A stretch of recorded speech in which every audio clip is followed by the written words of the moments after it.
അച്ഛൻ മരിച്ച സമയത്തൊക്കെ ഒരു മകനായിട്ട് അദ്ദേഹം അവിടെ ഉണ്ടായിരുന്നു.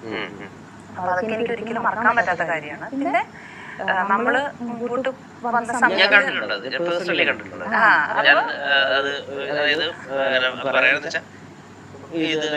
ബോഡി വീട്ടിലേക്ക് കൊണ്ടുവന്ന സമയത്ത് അവിടേക്ക് സൂം ചെയ്യണം, ബോഡിയിലേക്ക് സൂം ചെയ്യാം.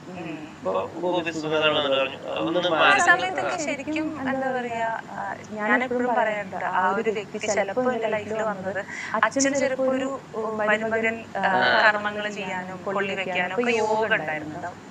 ആ ഒരു വർഷത്തിന് വേണ്ടി മാത്രം അദ്ദേഹം വന്നു. അത് കഴിഞ്ഞ് ഞങ്ങൾ മുമ്പോട്ട് പോയപ്പോൾ ഞങ്ങൾക്ക് മനസ്സിലായി, ഇത് മുമ്പോട്ട് പോയാൽ അത് ഇപ്പോൾ ഉള്ളൊരു സ്നേഹം ബഹുമാനം ഇല്ലാണ്ടാവും. പിന്നെ അത് ചീഞ്ഞ് അടിയായി എന്തിനാണ് പോണത്. അപ്പൊ ഞങ്ങൾ രണ്ടുപേരും കൂടെ എടുത്ത ഒരു തീരുമാനമാണ്, വേണ്ട. ഇപ്പോഴും മനസ്സിന് വയൽ ബർത്ത്ഡേ അങ്ങനെയൊക്കെ വരുമ്പോ ദേഷ്യമൊന്നുമില്ല, കമ്മ്യൂണിക്കേഷൻ ഒന്നുമില്ല, ഒരു നമ്മൾ അവസാനിപ്പിച്ച ഒരു വികാരം വീണ്ടും നമ്മുടെ